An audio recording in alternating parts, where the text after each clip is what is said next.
favor, tome sua Bíblia. Gênesis capítulo 12. Deixa aberta em Gênesis capítulo 12. Quero pedir aos irmãos que orem por mim. Até estava conversando com o pessoal do louvor ali, né? Que acho que a minha febre está um pouco alta. E essa semana foi uma semana bem difícil. Mas, sobre todas as coisas, nós somos mais que vencedores. Amém? Então, eu não vou deixar de entregar aquilo que Deus quer à amada igreja, mesmo eu com alguma limitação. Então, me ajude a pregar hoje. Posso contar com sua ajuda? Amém. Me ajude com o seu amém, com o seu glória a Deus. Eu preciso do seu incentivo. Aleluia. Amados, estamos falando ao longo desse mês de novembro sobre uma temática de contribuição. Tem sido, essa é a nossa terceiro episódio dentro de um mês que nós estamos a falar de contribuição, sobre finanças do reino de Deus.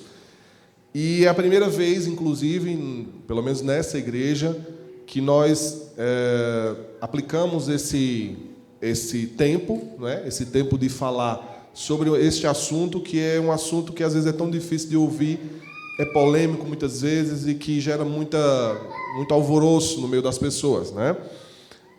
Então, no primeiro domingo nós falamos sobre a questão da espiritualidade, que é espiritual, né? A gente falou um pouco sobre a questão da contribuição, o pastor Fernando trouxe isso. Depois, quem estava domingo passado aqui na igreja? Levanta a mão, quem estava. Melhor, quem não estava domingo? Quem não estava? Ok. Fica um pouquinho mais fácil para compreender a nossa nova fase que nós vamos agora. Quem estava domingo sabe o que eu estou falando. E nós vamos continuar, não é, até o último domingo desse mês, com essa temática, para que Deus traga luz ao nosso entendimento sobre finanças, luz ao nosso entendimento, para que a gente compreenda realmente aquilo que Deus pensa a respeito disso, não é? E vamos fechar esse tempo de falar sobre contribuição e depois vamos lançar um seminário, né? Vamos lançar um seminário de finanças do reino, um seminário só para isso, né? A gente vai gastar aí umas 3 a 4 horas, mais ou menos, investindo na palavra, olhando o que Deus diz à luz da Bíblia sobre finanças. Então, vamos ter um tempo muito especial ainda, que nós vamos falar a data. Vamos tentar fazer ainda esse ano o seminário de finanças, provavelmente em dezembro, né? Vai ser uma manhã, tá? Uma manhã de um sábado, a gente vai vir, se preparem para você receber um ensino profundo sobre finanças, tá bom? Então, na igreja, nos domingos, a gente tem dado algumas nuances, algumas pinceladas sobre o assunto, mas é no seminário onde a gente vai aprofundar, inclusive aqueles irmãos que têm dúvidas, que para alguns não ficou muito claro, uma questão, outra questão. Então, neste seminário, nós vamos abrir, inclusive, como uma espécie de talk show. Então, vocês vão poder perguntar, tirar as dúvidas de vocês. O que nós queremos é elucidar as dúvidas, né? Tirar mesmo as dúvidas de todo mundo, para que todo mundo fique alinhado com aquilo que os pastores, os líderes desse ministério estão alinhados no coração. Não é? Sempre Deus comunica aos líderes coisas chaves, coisas importantes para ser comunicado à igreja. E Deus tem comunicado ao nosso coração essas mensagens sobre finanças e nós temos trazido para a igreja aquilo que Deus tem mandado falar, não é? Então, os irmãos que talvez estejam pensando, todo domingo está a falar sobre dinheiro, todo domingo está... Não, a gente está num período de 4 domingos, tá bom? Vocês sabem que nós aqui pregamos a palavra do Senhor, pregamos sobre cura, falamos muito sobre caráter, sobre uma série de outras coisas. Quem está na igreja conosco há bastante tempo nos conhece profundamente e sabe disso. Mas esse mês de novembro é um mês mesmo de Deus alinhar o nosso juízo, alinhar o nosso coração em relação a finanças. Nós vamos entrar em 2024 com um outro tipo de atitude, de comportamento. Por quê? Porque chegou luz onde havia trevas, né? Chegou luz onde você nem tinha entendimento. Muitos de nós não obedecíamos por falta de entendimento. Não era nem porque não queria, né? Ou por rebelião à palavra de Deus, mas era porque não tinha compreensão, entendimento, conhecimento bíblico. o que é que a palavra de Deus diz sobre isso. Então, agora é diferente. Nós vamos chegar em 2024 com um outro comportamento. Amém, amados? E 2024 será um ano de muito crescimento. Será um ano de muita prosperidade. Os filhos de Deus vão dominar aquilo que Deus deu, a terra Deus deu aos filhos dos homens. Amém? E nós vamos deixar de ser um povo escasso para ser um povo próspero. E é sobre isso que nós vamos falar um pouco. Semana passada eu falei largamente sobre primícias. Foram abençoados domingo passado? Quem não assistiu a pregação, vai lá no YouTube, os meninos já falaram. Escute de novo, né? Faça apontamentos. Se tiver dúvida, escreve no seu caderno, depois procure os pastores, procure a minha, a Fernanda, ou se o apóstolo Itamar estiver aqui, procure também, mas não fique com sua cabeça com interrogações, tá bom? Então, enquanto a gente está ministrando, tenha esse cuidado de apontar aquilo que ficou mais forte no seu coração, para que você também não esqueça, né? E que vocês também tenham essa liberdade de chegar até nós e conversar sobre esses assuntos. Então, amados, vamos abrir em Gênesis capítulo 12, todo mundo já deve estar com a Bíblia aberta. Aleluia. A palavra do Senhor diz: e o Senhor disse a Abraão, sai da tua terra, da tua parentela, da casa do teu pai, para a terra que eu te mostrarei. E eu farei de ti um grande povo, e te abençoarei, engrandecerei teu nome, tu serás uma bênção. E eu abençoarei aos que te abençoarem, e amaldiçoarei aqueles que te amaldiçoarem. Serão benditas em ti todas as famílias da terra. Diga amém. Todas as famílias da terra. Até aqui tá bom.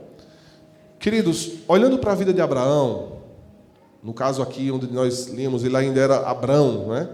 Olhando para a vida de Abrão e vendo o que aconteceu com ele, e eu quero contextualizar você para que você compreenda aquilo que onde nós queremos chegar, tá? Abrão, um homem de Deus, historicamente você precisa entender. Vou tentar, assim, eu não tenho como desenhar aqui, mas vou tentar fazer uma leitura aqui para você imaginar como seria. Abraão vivia em uma terra chamada Gósen. Só que essa terra chamada Gósen não era de Deus, não era o que Deus tinha dado a Abraão. Quando Deus disse a Abraão para sair da sua terra e da sua parentela, para deixar tudo e ir para um lugar onde o Senhor iria mostrar. Isso quer dizer que Abraão foi para um lugar onde Deus iria lhe mostrar. Deus não disse a Abraão onde era o local. Deus disse que mostrarei o local onde tu vais. E aí acontece que Abraão, a Bíblia diz que Abraão foi em direção a Canaã. Canaã era um lugar da terra prometida do Senhor. Só que acontece que quando Abraão chega em Canaã, ele vê que é um caos, que não tinha como ele se manter, que havia escassez de semente, havia escassez de tudo. E Abraão começa a andar novamente, sai de Canaã e vai descendo para o Egito. Todos sabem da história. Quando Abraão chega no Egito, ele teve a audácia, a capacidade de vender sua própria mulher, Sara. Que no caso ele vendeu a Faraó. E esse Faraó da época não era um Faraó, o segundo Faraó, que era um Faraó mau. Ele era um Faraó bom, que inclusive o Jacó abençoou ele, pôs a mão sobre a cabeça dele e o abençoou. E ele não era um faraó ruim. E ele chega no Egito falido, quebrado, sem absolutamente nada. A única coisa de valor que ele tinha era a mulher dele, que era uma das mulheres mais bonitas da terra. O que acontece com aquela mulher? Ela era tão bonita, e quando eles chegaram ali na alfândega, né, onde você vai passar de um canto para o outro, os guardas que trabalhavam ali se aperceberam daquela mulher que era tão bonita que mandaram avisar a Faraó que estava chegando, que tinha acabado de chegar uma mulher extremamente bonita. E o Abrão teve a audácia, né, de entregar a sua mulher, inclusive mentindo, dizendo que ela era irmã dele. Então imagina que situação. O que acontece é que o Faraó compra aquela mulher, compra o dote daquela mulher, por ser irmã, por um valor altíssimo. Muito ouro, muita prata, muitas riquezas, muitos bens. E de uma hora para outra, Abraão fica abastado, fica rico, transbordando de dinheiro, de prosperidade. E é chegada a hora de ele vir com todo mundo, se apresenta a Faraó, E ele vai dizer o que é que ele quer. E o que é que acontece ali? Uma troca, literalmente. O que é que Abraão precisava? Sementes, porque vivia num tempo de muita escassez. Abraão precisava de proteção, de terra. E foi exatamente o que aconteceu. Faraó comprou as vidas, porque o próprio Abraão não tinha o que dar. E Faraó vai e compra a vida deles e diz: olha, vocês agora são meus, vocês me pertencem, e em troca disso eu vou lhes dar uma terra. E o que é que acontece com essa terra? Se você pegar um mapa, você vai ver. Existe um veio que é o Rio Nilo. Esse Rio Nilo, ele encerra no Mar Mediterrâneo. Próximo ao Mar Mediterrâneo, quando o rio, e é um dos maiores rios que existe no planeta Terra, chama-se Rio Nilo, quando esse rio ia se aproximando do Mar do Mediterrâneo, ele se estendia em ramificações de afluentes. Várias ramificações. E onde estavam essas ramificações era a terra chamada Terra de Gósen. Aquela terra era uma terra do Faraó, que foi entregue ao povo de Israel. Faraó, naquela época também, Israel não era uma nação gigante, eram poucos. O que acontece é que Israel, a nação de Israel agora tem uma terra, mas essa terra não é de Deus. Essa é a terra que Faraó concedeu para que eles vivessem, crescessem, prosperassem ali dentro e pronto. Só que, na altura que o acordo foi feito entre Faraó e o povo de Israel, o Faraó exigiu 20% de tudo que eles produzissem na terra de Gósen. Então, não era nem 10%, né? Era 20%. Ele pediu: olha, vocês vão viver com os 80%. Eu quero que vocês me deem de tudo que vocês produzirem nessa terra, porque a terra é minha, eu sou o patrão de vocês, vocês vão me devolver 20%. E podem ficar com os 80%. E o que acontece ali? É interessante você olhar e perceber que foi feita uma aliança, foi feito um acordo entre o povo de Israel e o sacerdote, no caso que não era sacerdote, desculpa lá, não era, mas era o próprio Faraó. Foi feita uma aliança, um acordo, foi costurado ali um contrato. Para o povo de Israel não foi uma coisa ruim. Por quê? Eles vinham da fome, eles não tinham absolutamente nada, eles estavam morrendo, eles não tinham nada. Então foi um acordo, entre aspas, bom para Israel, que agora tinha terra, que tinha sementes para plantar, que poderia agora prosperar na terra de Gósen, apesar de não ser a terra que Deus prometeu a ele. Porque quando Deus falou com Abraão, Deus disse que ia mostrar a terra, mas não era a terra de Gósen. Porque a terra de Gósen não era a terra de Deus, não era a terra da promessa. O que é que acontece com o povo? Passa a viver na terra de Gósen, começa ali. Amados, sabe quantos anos eles ficaram ali? Diga comigo, 430 anos. Diga, 430 anos. O povo de Israel ficou na terra de Gósen por 430 anos. Foi muito tempo. E a Bíblia relata que, no tempo em onde eles estavam, na terra de Gósen, Deus não pedia dízimo.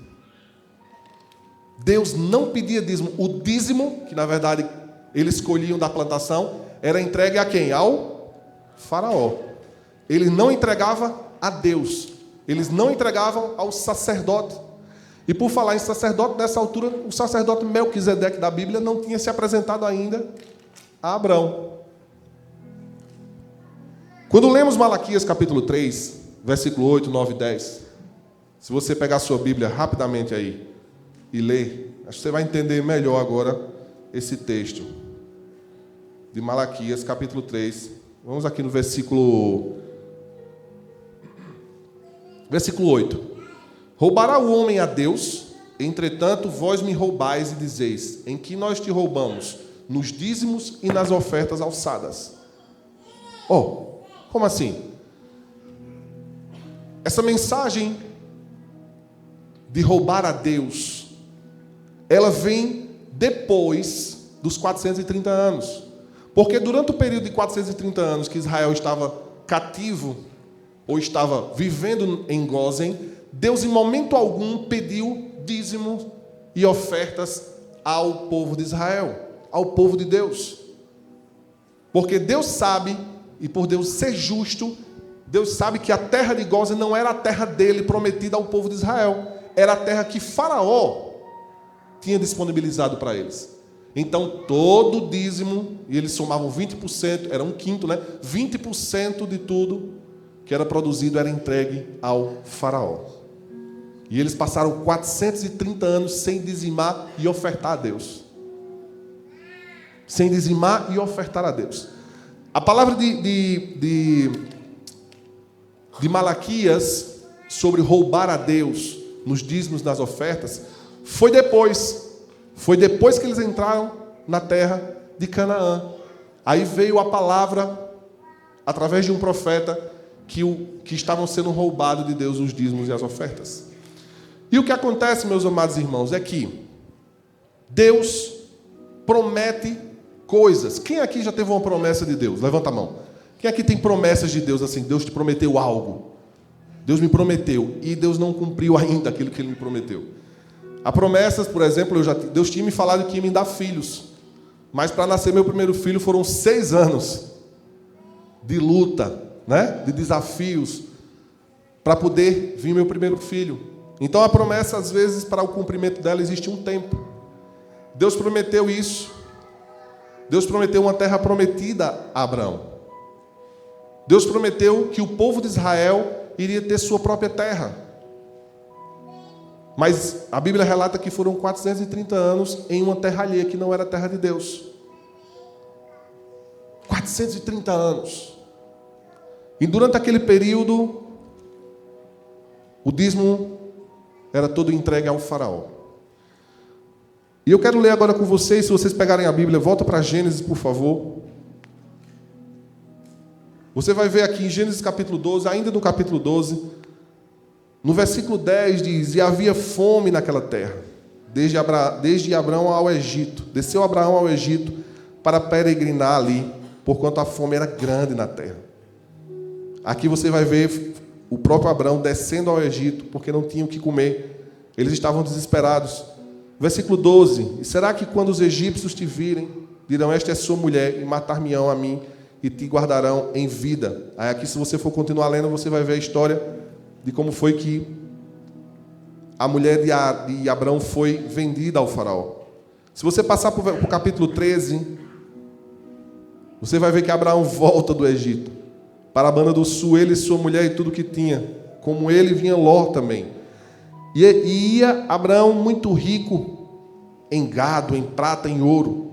Abraão sai do Egito com toda a riqueza, né? Ele já era agora um homem próspero. Mas aquela riqueza que ele recebeu, ele não dizimou. Tudo que Abraão recebeu no Egito, que foi dado por Faraó, Abraão não dizimou a Deus, não ofertou, porque aquilo foi uma conquista baseado em uma falcatrua, em uma mentira de Abraão. Aquela conquista, aquela riqueza de ouro, de muito dinheiro que ele conquistou no Egito, aquilo foi uma coisa que ele fez na sua própria cabeça. Deus não mandou ele fazer aquilo. Deus não orientou Abraão para descer ao Egito. Abraão foi por conta própria resolver o problema dele financeiro. Ele disse: epa, vou resolver do meu jeito, não do jeito de Deus. Deu certo? Sim.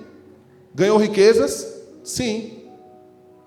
Mas aquilo era uma riqueza que não provinha de Deus para a vida dele. Provinha do seu próprio esforço. De enrolar, de criar uma situação, de fazer, sabe? De mentir, vender a própria mulher, entrar. Ele fez do jeito dele. E é interessante que muitas vezes a gente ganha dinheiro assim. É ou não é? Há pessoas que desenvolvem sem precisar de Deus, entre aspas. Estudam, fazem um bom curso, se forma, seu próprio mérito. E ela começa a ganhar dinheiro baseado naquilo que ela fez, as suas capacidades.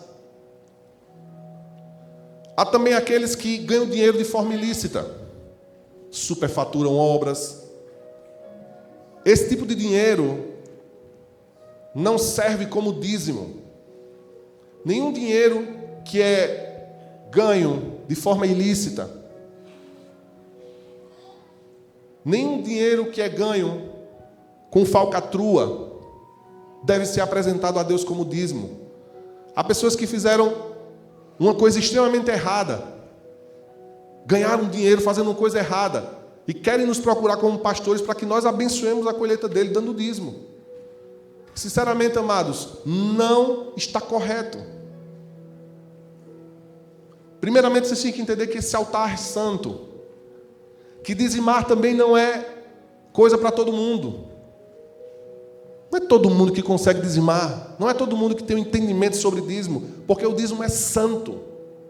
O dízimo ele tem que ser dado daquilo que Deus me deu. Mas, pastor, onde é que está na Bíblia isso? Vamos ler. Vamos ler para que não fique nas minhas palavras, né? Agora preste atenção no cenário. 430 anos na terra de Gósen. Israel ficava mais para cima um pouquinho, onde estava Canaã. Mais para baixo o Egito. Depois vem o Sudão, vem outros países.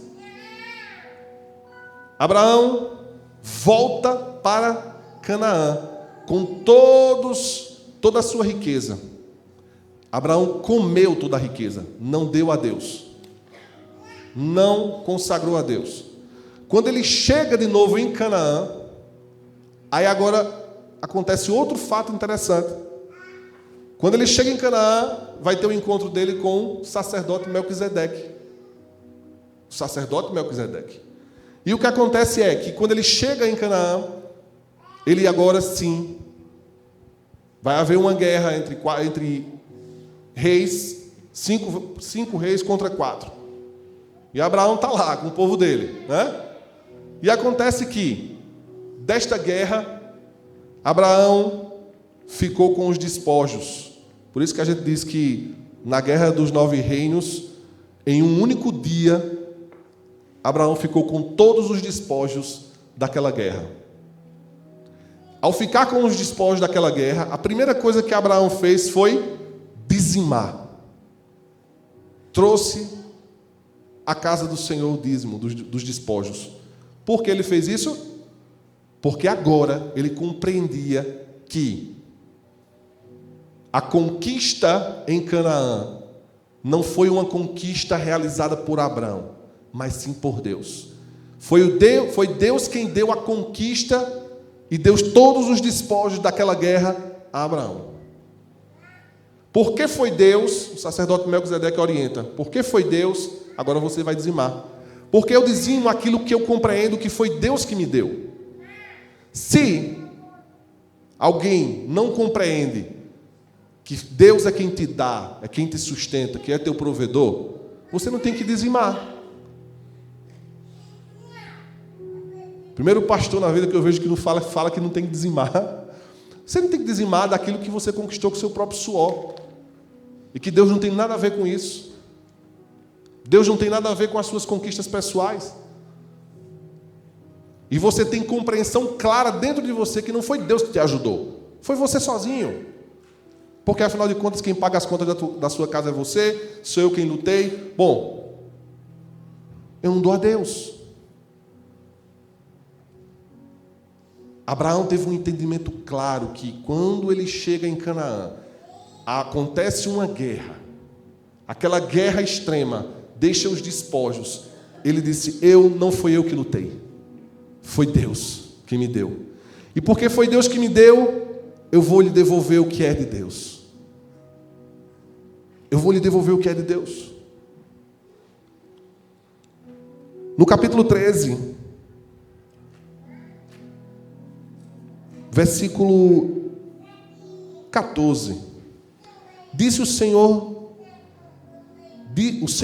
disse a Abraão, depois que Ló se afastou dele, levanta os teus olhos e olha o lugar onde agora estás, para o norte e o sul, para o oriente e o ocidente, porque te darei toda esta terra que vês, a ti e a tua descendência para sempre.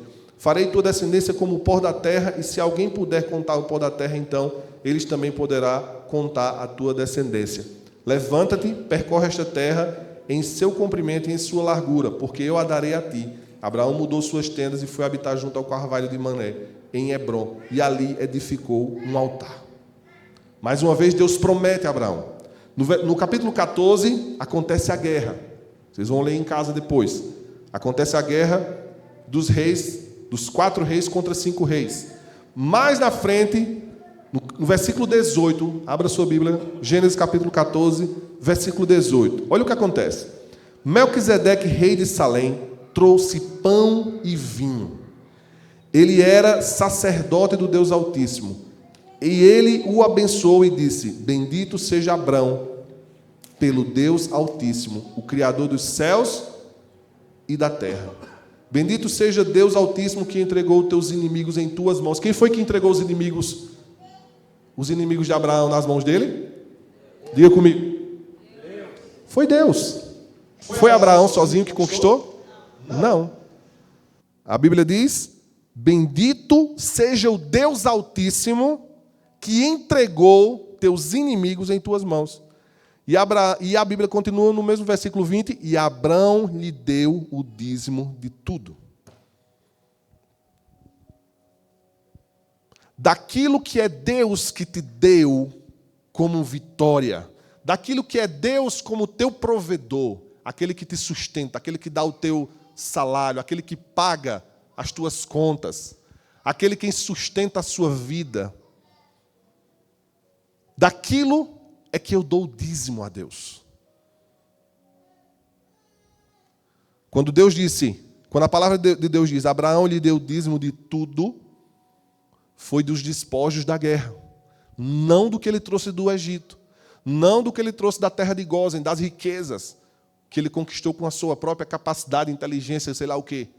Aquilo ele não deu dízimo, mas dos despojos ele deu o dízimo. Depois vocês vão ver que Deus vai confortar Abraão, vai lhe prometer um filho, e aí, depois vocês vão ver mais histórias, vocês podem ler depois. No capítulo 13, a Bíblia diz que Abraão habitou na terra de Canaã, Ló habitou nas cidades da campina e armou suas tendas ali. No capítulo 14 vai ter a guerra. No 15, Deus anima o Abraão e lhe promete um filho. E eu quero ler agora com vocês. Pegue sua Bíblia aí de novo. Vamos passar na Bíblia hoje. Né? Vamos passear na Bíblia. Abra lá no Novo Testamento, em Hebreus capítulo 7. Pode ir lá em Hebreus capítulo 7, versículo 6. Hebreus 7, versículo 6.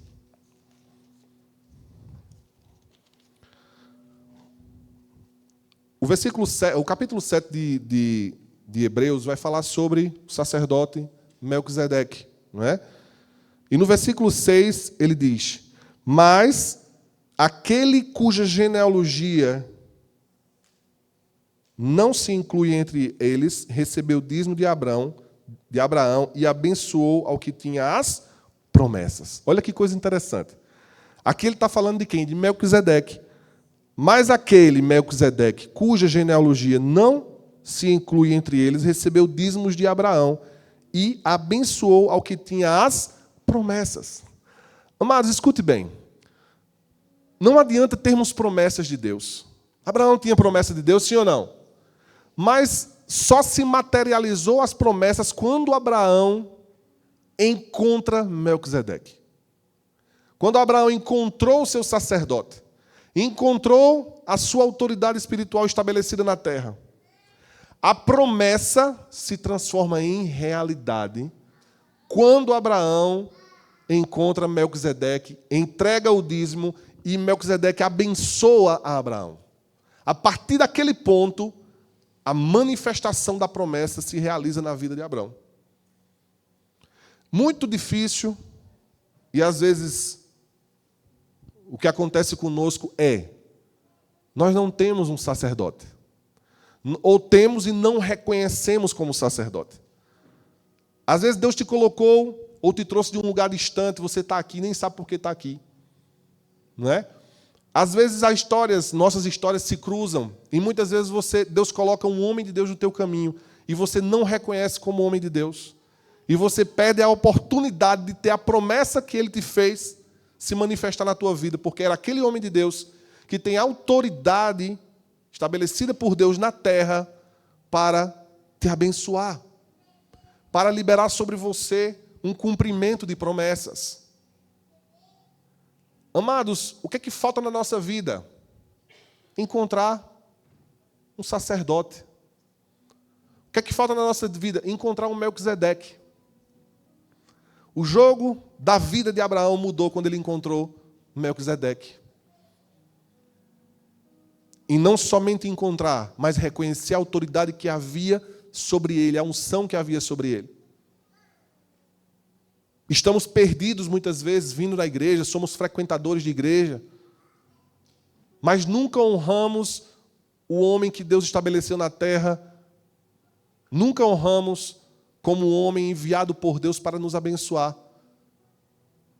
E você ainda pergunta e fica questionando Deus, Deus, por que não acontece na minha vida o que tu prometestes? Será que eu vou envelhecer e não vou ver a promessa se cumprindo? Será que eu vou envelhecer e vou ver que a promessa de Deus não se cumpre na minha vida? Está faltando um sacerdote, meu irmão. Está faltando um Melquisedeque na sua vida. Está faltando você encontrar, reconhecer e honrar, como fez Abraão. Melquisedeque tomou o dízimo de Abraão e o abençoou, aquele que só tinha promessas, mas não as tinha visto sendo cumpridas em sua vida. Tem pessoas aqui chamadas por Deus que carregam promessas. Cheio de promessa. Fulano vai ser isso. Deus disse a mim que eu vou ser próspero. Deus disse a mim que eu vou ter terras. Deus disse a mim que eu vou ser um pastor. Deus disse a mim, eu tenho tantas promessas. Deus falou pela boca de profetas. Se você olhar e anotar no papel a quantidade de coisas que Deus já te falou que vai fazer, porque Deus disse isso, eu te mostrarei, Abraão. Mas até isso acontecer, existe um tempo, sim ou não? Deus promete no capítulo 12, mas aquela promessa só veio se cumprir anos depois. Quer antecipar a manifestação das promessas na sua vida? Quem quer? Não, estou fazendo uma pergunta. Quem aqui quer antecipar as promessas de Deus entrando em manifestação na sua vida? Os outros não querem, né? A maioria não quer. Só existe uma forma. Só existe uma única forma. Honre a Deus por meio do seu Melquisedeque. Honre o seu Melquisedeque. Honre o seu sacerdote. Às vezes é difícil falar isso porque parece que eu estou advogando em causa própria. Hã? Tipo, eu quero que vocês me honrem. Não é isso, amados. Vocês precisam entender que Deus nos ungiu. Não foi eu que escolhi Deus, foi Deus que me escolheu. Foi Deus que me escolheu para ser uma autoridade sobre a sua vida. E o que é que a Bíblia diz lá em Amós? Capítulo 3. Deus não faz nada na terra, absolutamente nada, sem comunicar a quem? Aos seus profetas. Deus me constituiu como profeta. Você tem Melquisedeque aqui nesse ministério. Por isso, honre-o. Ah, pastor, e agora o que é que eu vou ficar fazendo? Vou ficar babando o pastor? Não, nós não queremos isso. Vou agora ficar fazendo o quê? Você vai pedir a Deus orientação. Mas se você quer que a promessa se cumpra na sua vida, se você quer que aconteça coisas sobrenaturais na sua vida, encontre o seu Melquisedeque. Diga a seu vizinho aí.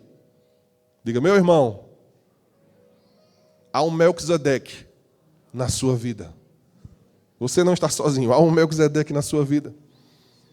Versículo 4, ainda em Hebreus, a gente está em Hebreus, né? A gente leu o versículo 6, mas no versículo 4 diz o seguinte: considerai, pois, como era grande este a quem o patriarca Abraão deu o dízimo, tirado dos melhores despojos. Deus não quer dízimos de coisas que você ganha com falcatruas. Não. Coisas ilícitas, não. É igual um ladrão, rouba alguém, rouba a senha do multicaixa de alguém e vai lá, tira 5 milhões. Aí aquele ladrão vem aqui no púlpito, vem aqui na igreja. Pastor, eu quero dar o dízimo desses 5 milhões. Eu não recebo.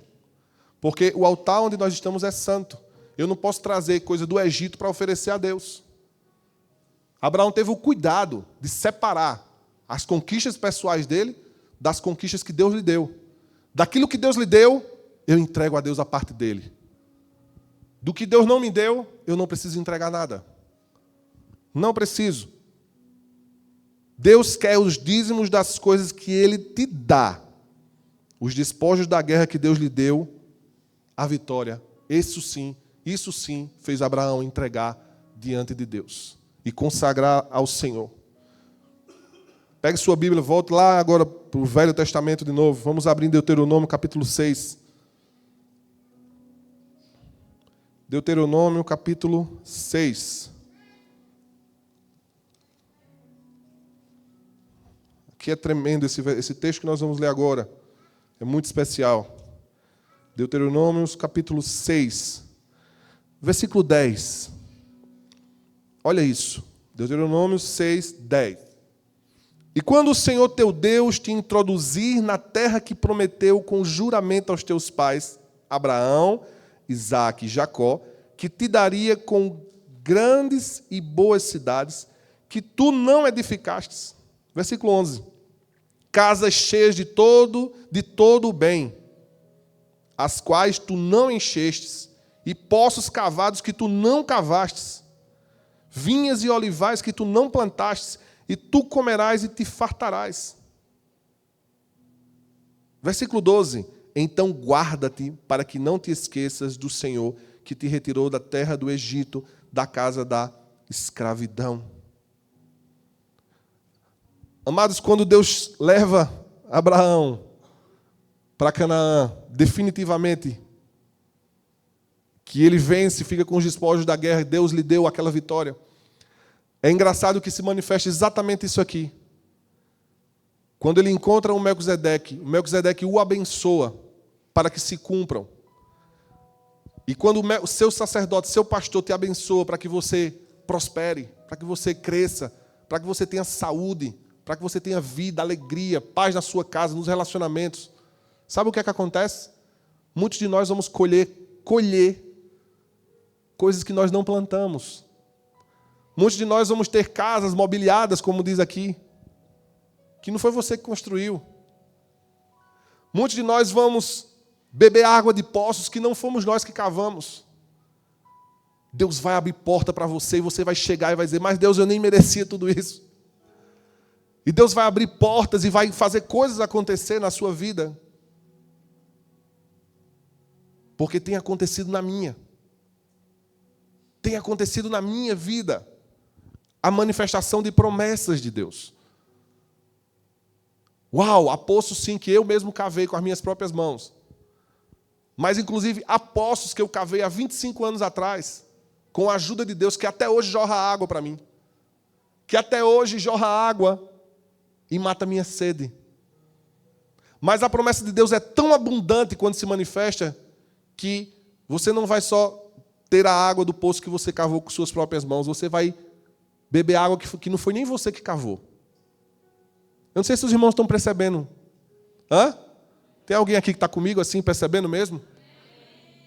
Você vai colher sementes que não foi nem você que plantou, foram outros que plantaram. E você vai chegar, a colheita já vai estar pronta. Olivas, vinhos, olha o que diz a palavra. Casas cheias do bem, grandes boas cidades que tu não edificastes. Casas cheias de todo bem, as quais tu não enchestes, os poços cavados que tu não cavastes, vinhas, olivais que tu não plantastes, tu vais colher. Poderosa é a promessa de Deus quando se manifesta na vida de um homem. Ela transborda, superabunda muito mais do que ele pediu a Deus.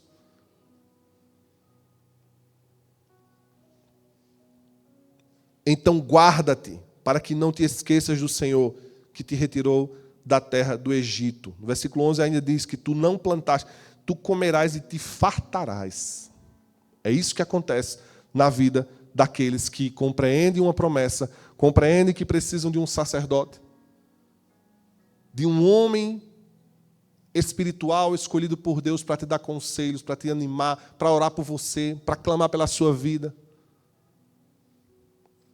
Há 3 opções que eu quero falar aqui. 3. Diante desse cenário. Você vai escolher. Primeira opção, ficar no Egito. Ficar no Egito sem dar dízimo a Deus, dando seu dízimo a Faraó. Segunda opção, ir para Canaã, depender de Deus e viver do sobrenatural de Deus em Canaã. E a terceira opção, sabe qual é? Não ir para lugar nenhum. Esse não ir para lugar nenhum é onde... A terceira opção é onde a maioria esmagadora dos crentes na terra estão. Estou falando de vocês, estou falando dos crentes em geral. Sabe qual é essa posição? É daquele irmão que diz assim: eu já tenho minha salvação. Minha salvação, minha aliança com Deus já está tudo acertada. Eu já assinei o contrato. Vou para o céu. Nem quero mais ficar no Egito, porque quando eu faço uma aliança com Cristo, eu saio do Egito. Mas também não quero ir para Canaã. Porque, afinal de contas, ir para Canaã eu vou ter que dizimar, porque lá eu encontro o sacerdote. Então eu vou ficar no meio do caminho aqui vivendo. Uns vão para a Síria, outros vão para a China, outros vão para sei lá onde. Eu já tenho minha salvação, agora eu vou trabalhar, gastar minha vida todinha no trabalho, vou fazer tudo o que eu posso fazer para ganhar muito dinheiro, vou investir todo o meu suor, tudo que eu tenho, com as minhas próprias forças, e vou comer de tudo que eu plantar, de tudo que eu regar, de tudo que eu produzir, eu vou comer. Vou comer tudo que eu produzo. Esse é o lugar que a maioria dos cristãos, infelizmente, estão. Fizeram uma aliança com Deus, caíram fora do Egito, saíram. Para o Egito eu não volto mais. Sou salvo em Jesus. Se eu tenho uma salvação, eu agora vou viver na terra somente agora para ganhar dinheiro, ganhar dinheiro, ganhar dinheiro e pronto. Sinceramente, meus irmãos, eu não quero só a salvação. Hã? Tem alguém comigo? Que também não só quer a salvação? A salvação é direito seu por uma aliança que você fez com Jesus Cristo. Eu quero a bênção de Deus na minha vida. Eu quero o poder de Deus se manifestando na minha vida. Eu quero Deus se manifestando com cura na minha vida, com saúde física. Eu quero o poder de Deus na minha casa. Eu quero estar mergulhado em um avivamento. E esse avivamento está onde? Em Canaã. Canaã é o lugar onde Deus vai te suprir sobrenaturalmente. Onde você não vai reter o dízimo nem roubar de Deus. É o lugar onde você vai dar a Ele, porque você entende que em Canaã você é sustentado e provido por Deus em todas as coisas da sua vida. Canaã é esse lugar. Canaã é um lugar do movimento espiritual. Canaã é um lugar do movimento onde Deus cura, liberta, sara, restaura famílias. E aí, irmãos, há muita gente que está na terceira opção. Quantas pessoas na terra prosperam, têm muito dinheiro, muito,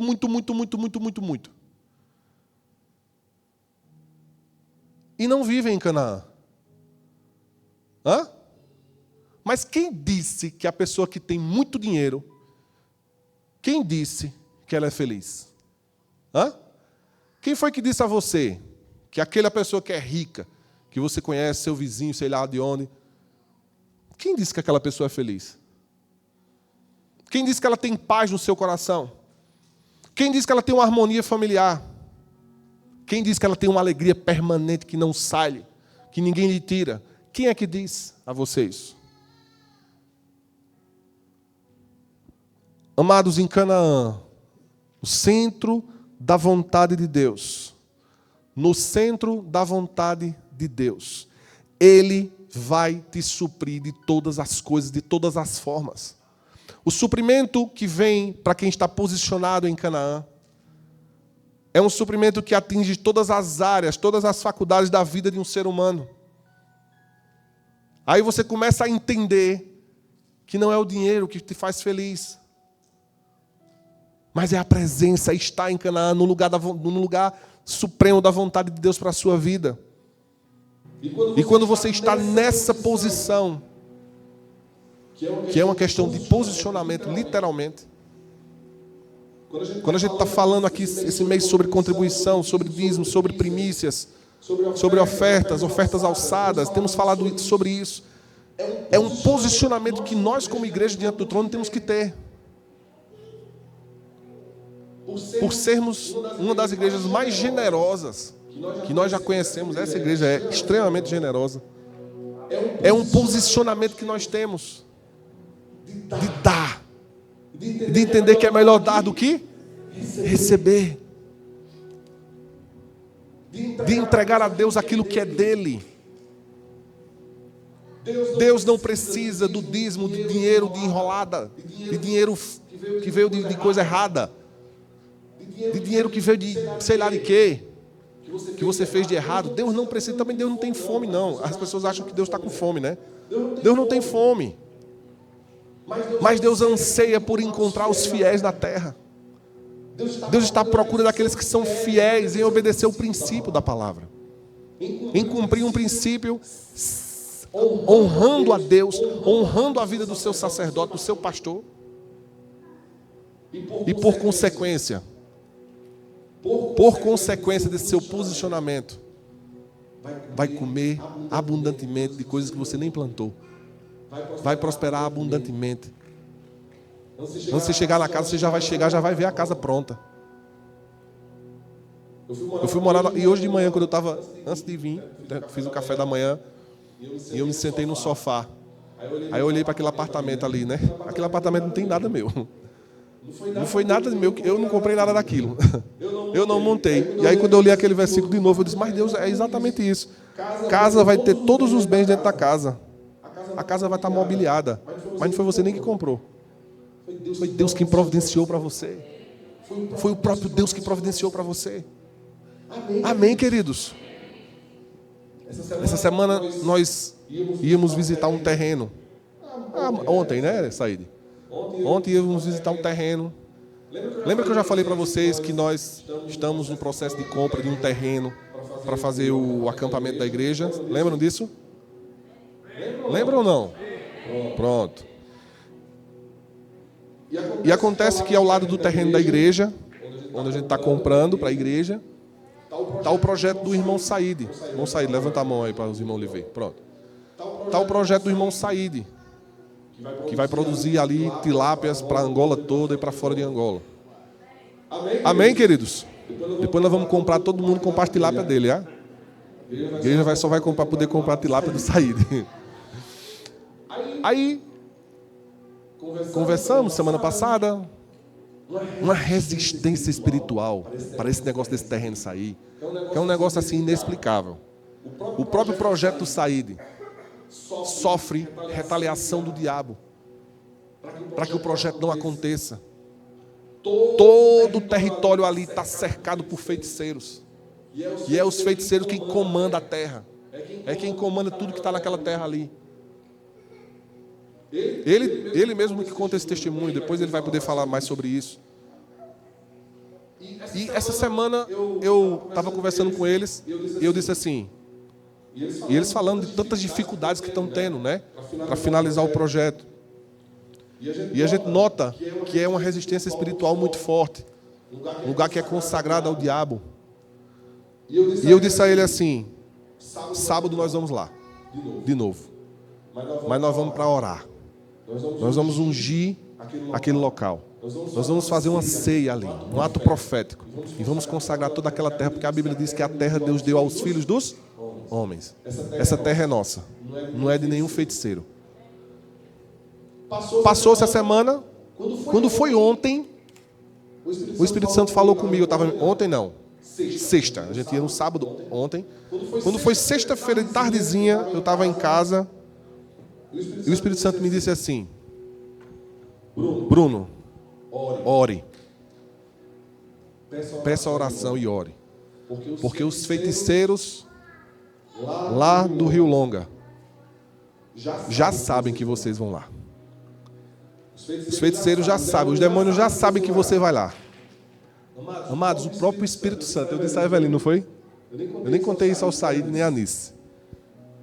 Mas o Espírito Santo disse assim, os demônios já sabem que vocês estão para ir no sábado.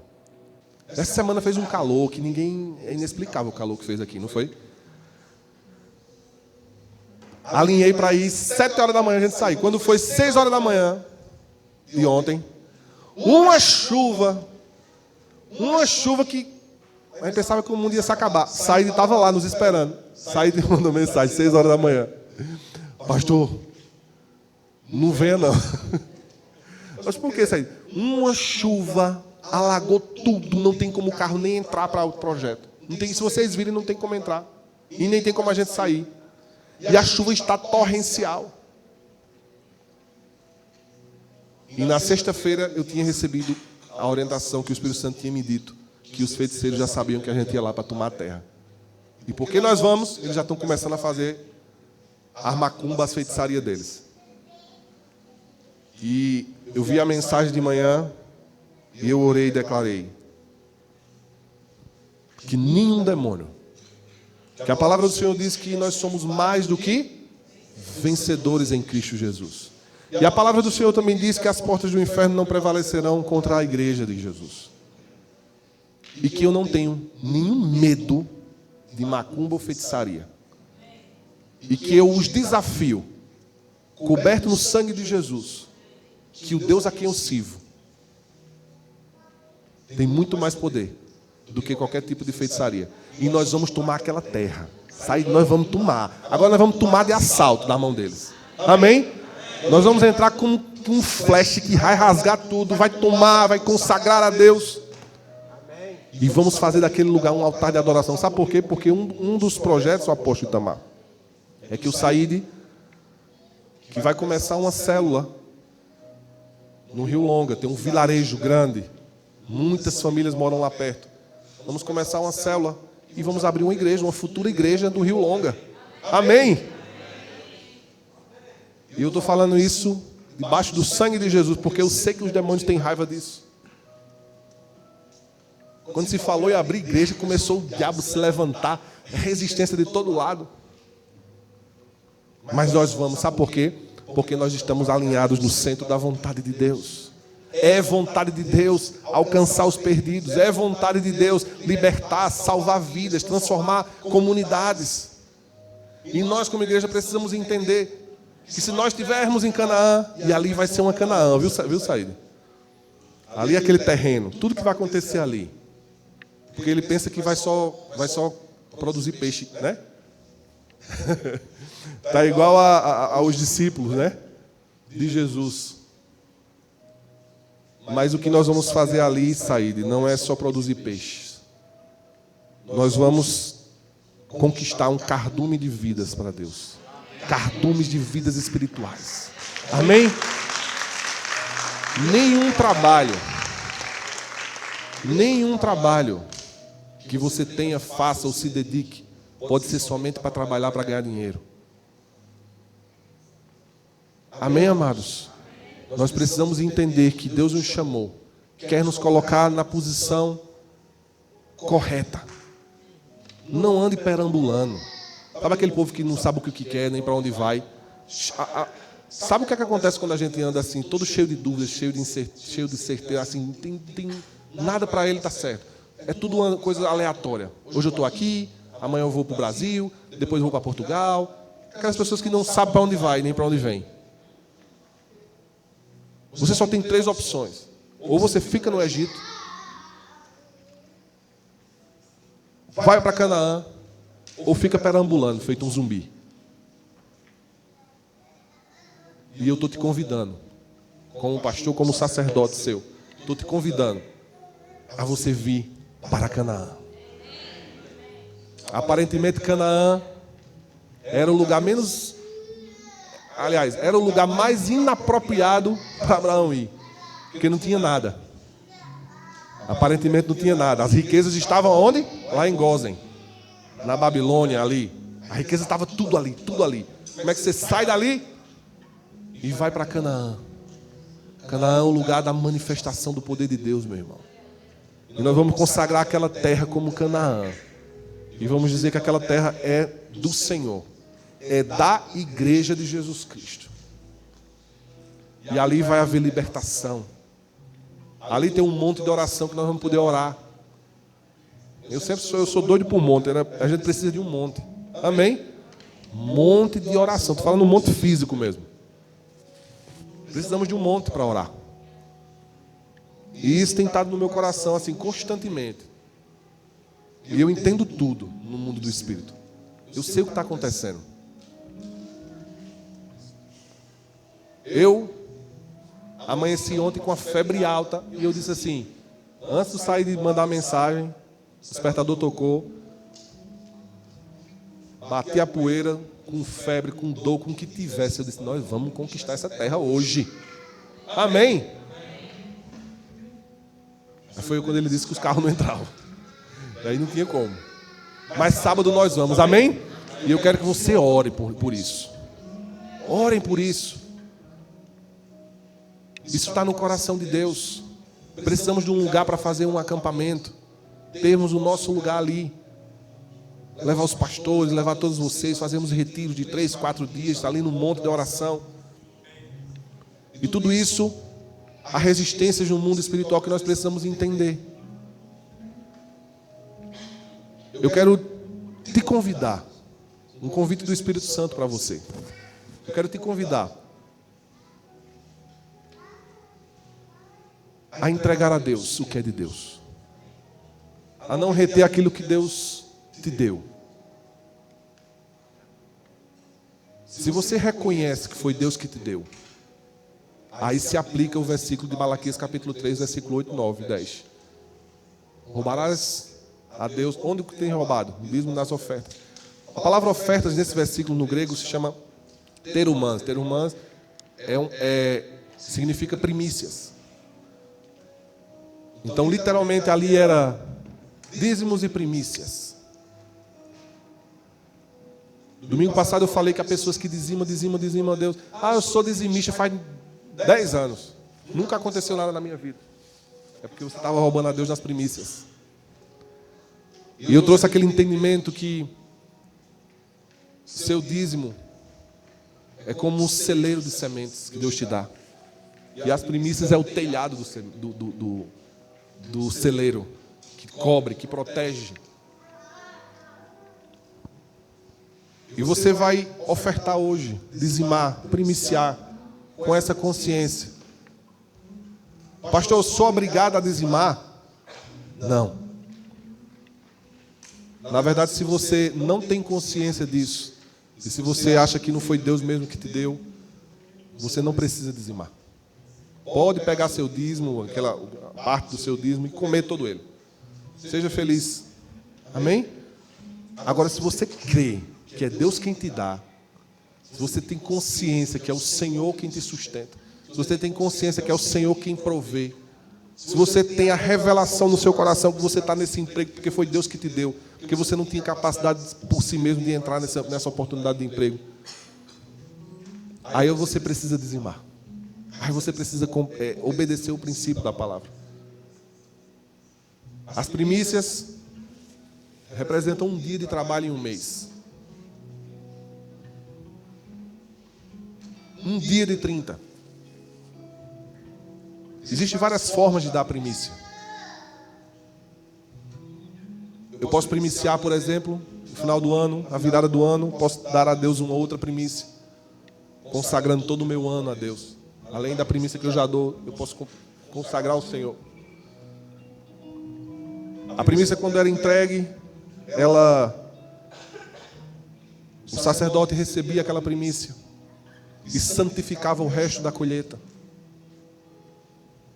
Se você tem colhido frutos, você pega as suas primícias e entrega ao seu sacerdote. Essas primícias, você vai ter a bênção, a oração, a bênção de ter a santificação da sua colheita. É você estabelecer um telhado de proteção, para que depois não venha a chuva e leve todas as sementes que você colheu. Vamos agir exatamente como Abraão agiu, compreendendo que não adianta dar voltas, não adianta ficar zanzando. Vai direto para Canaã. O camarada criou vários caminhos paralelos, desceu para o Egito, negociou a própria mulher. Mano, para com isso. Para com isso, vai direto para Canaã.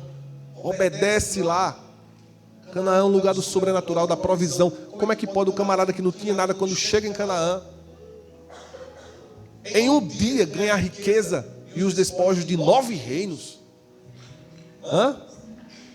E fica eu e você aqui a lutar. Pastor, nada dá certo na minha vida. Tudo que eu faço tudo parece estar empancado. Os meus sonhos não se realizam. Nada que eu projeto, nada que eu planejo, minhas promessas, aquilo que tu prometeu, Deus nunca se cumpre. É porque você está zanzando. Ou você está indo no Egito, ou você está zanzando assim. Como a maioria está. Indecisos, cheio de dúvidas, cheio de não sabe o que fazer. E eu estou esclarecendo para você hoje que o caminho de você ver a manifestação do poder de Deus na sua vida é você encontrar seu sacerdote, honrar e permanecer com seus 2 pés físicos em Canaã, que não se trata de um lugar físico hoje em dia, mas é um posicionamento espiritual.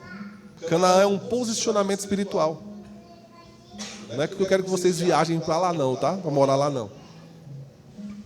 É você se posicionar espiritualmente. E pode falar de você, pode lhe xingar, pode dizer que você está errado. Você vai dizer, meu irmão, deixa eu lhe dizer uma coisa.